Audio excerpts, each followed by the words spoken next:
কালু দাদা চলো, সকাল হয়ে গেছে, এবার আমরা ঔষধি গাছের জন্য রওনা দেই। হা বন্ধু পুটি, বন্ধু গাধা পাতক্রিয়া করতে গেছে, আসুক তারপর আমরা বেরোবো। এই তো আমি চলে এসেছি। তোমরা তৈরি তো?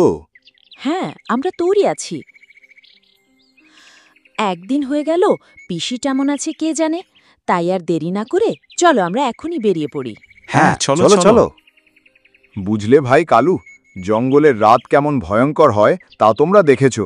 এবার সকালটা কত সুন্দর এবং মনোরম হয় এখন দেখো। হ্যাঁ কালু দাদা, কি সুন্দর লাগছে দেখো। ওই হরিণ শাবকটি নিজের মনে খেলা করছে। কি সুন্দর সুন্দর ফুল ফুটেছে, আর পাখিরা সব কলরব করছে। আচ্ছা ভাই গাধা, এই জঙ্গলে তোমার কোনো বন্ধু নেই? আছে বই কি, অনেক আছে। প্রত্যহ বিকেলবেলা আমাদের ওই খেলার মাঠে সকলের সঙ্গে দেখা।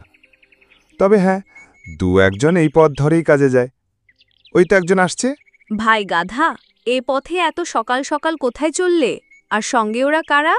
এরা আমার বন্ধু, ওই গ্রাম থেকে এসেছে ঔষধি গাছের পাতা নিতে, আর আমি একটু সাহায্য করে দিচ্ছি। তা বেশ বেশ। না ভাই গাধা, আমার দেরি হয়ে যাচ্ছে, কাজে যাই। বেলা হয়ে গেলে বেশি সমস্যা হবে। হুম, ঠিক আছে, যাও তবে। ওই দেখো, জঙ্গলের স্কুল। শিয়াল পণ্ডিত পড়াচ্ছে বাচ্চাদের। রাজামশাইয়ের কড়া আদেশ, জঙ্গলের সকল বাচ্চাদের শিক্ষিত করতে হবে। তাই তো পণ্ডিত মশাই বাচ্চাদের পেছনে লেগে আছে। ভাই গাধা, ওই ঔষধি গাছ কোথায় আর কত দূর? আমাদের তো আবার বাড়ি ফিরতে হবে। আমার মালিক আমায় কত না খুঁজছে।